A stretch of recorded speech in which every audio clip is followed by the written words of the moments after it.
श्रीमद् भगवद गीता यथारूप अध्याय 5 कर्म योग। अर्जुन ने कहा, हे कृष्ण, पहले आप मुझसे कर्म त्यागने के लिए कहते हैं और फिर भक्ति पूर्वक कर्म करने का आदेश देते हैं। क्या आप अब कृपा करके निश्चित रूप से मुझे बताएंगे कि इन दोनों में से कौन अधिक लाभप्रद है? श्री भगवान ने उत्तर दिया, मुक्ति के लिए तो कर्म का परित्याग तथा भक्तिमय कर्म दोनों ही उत्तम हैं, किंतु इन दोनों में से कर्म के परित्याग से भक्ति युक्त कर्म श्रेष्ठ है।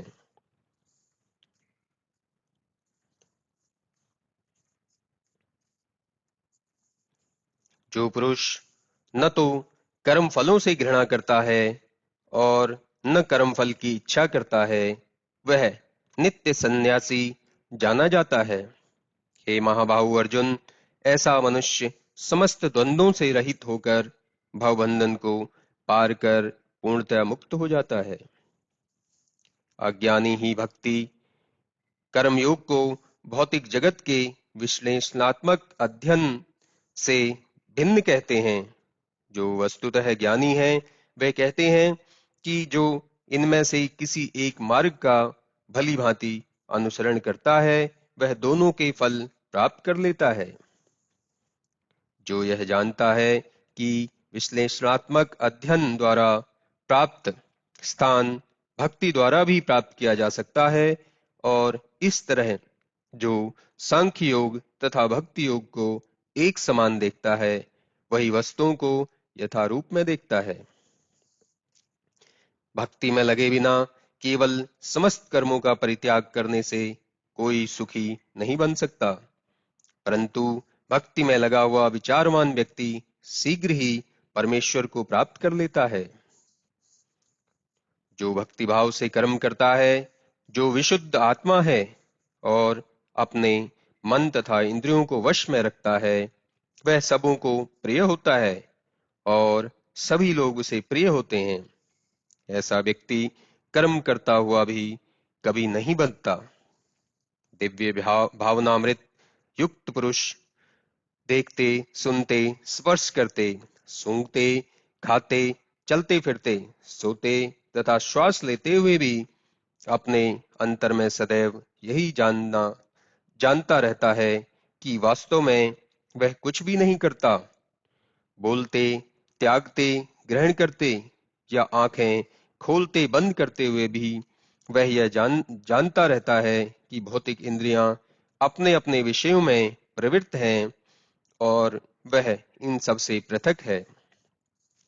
जो व्यक्ति कर्म फलों का परमेश्वर को समर्पित करके आसक्ति रहित होकर अपना कर्म करता है, वह पाप कर्मों से उसी प्रकार अप्रभावित रहता है जिस प्रकार कमल पत्र जल से अस्पृश्य रहता है। योगी जन आसक्ति रहित होकर शरीर, मन, बुद्धि तथा इंद्रियों के द्वारा भी केवल शुद्धि के लिए कर्म करते हैं।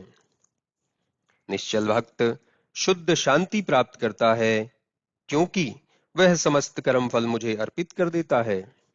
किंतु जो व्यक्ति भगवान से युक्त नहीं है और जो अपने श्रम का फल कामी है, वह बंध जाता है।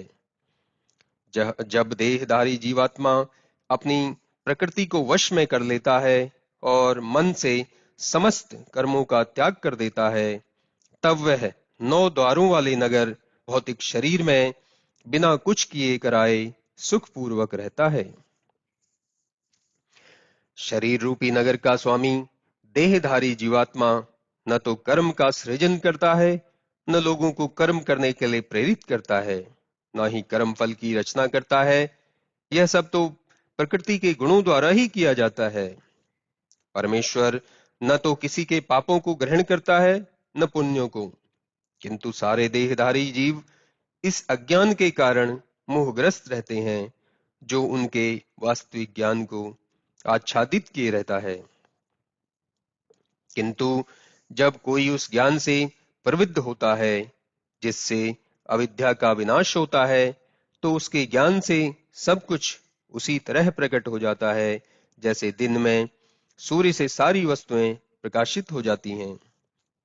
जब मनुष्य की बुद्धि, मन, श्रद्धा तथा शरण सब कुछ भगवान में स्थिर हो जाते हैं, तभी वह पूर्ण ज्ञान द्वारा समस्त कल्मश से शुद्ध होता है और मुक्ति के पथ पर अग्रसर होता है।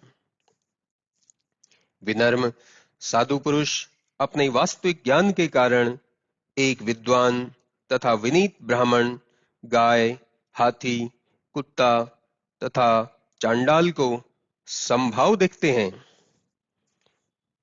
जिनके मन एकत्व तथा समता में स्थित है, उन्होंने जन्म तथा मृत्यु के बंधनों को पहले ही जीत लिया है।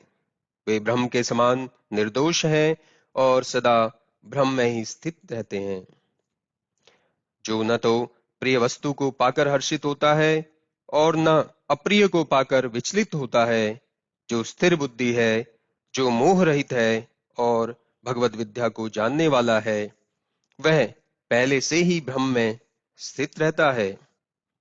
ऐसा मुक्त पुरुष भौतिक इंद्रिय सुख की ओर आकृष्ट नहीं होता, किंतु सदैव समाधि में रहकर अपने अंतर में आनंद का अनुभव करता है। इस प्रकार स्वरूप सिद्ध व्यक्ति परम ब्रह्म में एकाग्रचित होने के कारण असीम सुख भोगता है। बुद्धिमान मनुष्य दुख के कारणों में भाग नहीं लेता, जो कि भौतिक इंद्रियों के संसर्ग से उत्पन्न होते हैं। हे कुंती पुत्र, ऐसे भोगों का आदि तथा अंत होता है, अतः चतुर व्यक्ति उसमें आनंद नहीं लेता। यदि इस शरीर को त्यागने से पूर्व कोई मनुष्य इंद्रियों के वेगों को सहन करने तथा इच्छा एवं क्रोध के वेग को रोकने में समर्थ होता है, तो वह इस संसार में सुखी रह सकता है। जो अंतःकरण में सुख का अनुभव करता है, जो कर्मठ है और अंतःकरण में ही रमण करता है तथा जिसका लक्ष्य अंतर्मुखी होता है, वह सचमुच पूर्ण योगी है। वह परम ब्रह्म में मुक्ति पाता है और अंततो गत्वा ब्रह्म को प्राप्त होता है। जो लोग संशय से उत्पन्न होने वाले द्वैत से परे हैं, जिनके मन आत्म साक्षात्कार में रत हैं, जो समस्त जीवों के कल्याण कार्य करने में सदैव व्यस्त रहते हैं और जो समस्त पापों से रहित हैं, वे ब्रह्म निर्वाण अथवा मुक्ति को प्राप्त होते हैं।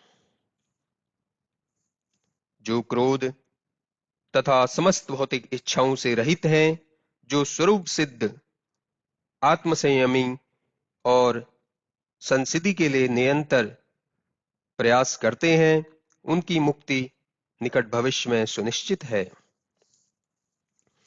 समस्त इंद्रिय विषयों को बाहर करके दृष्टि को बाहों के मध्य में केंद्रित करके प्राण तथा अपान वायु को नथनों के बीच रोककर और इस तरह मन, इंद्रियों तथा बुद्धि को वश में करके जो मोक्ष को लक्ष्य बनाता है, वह योगी इच्छा, भय तथा क्रोध से रहित हो जाता है।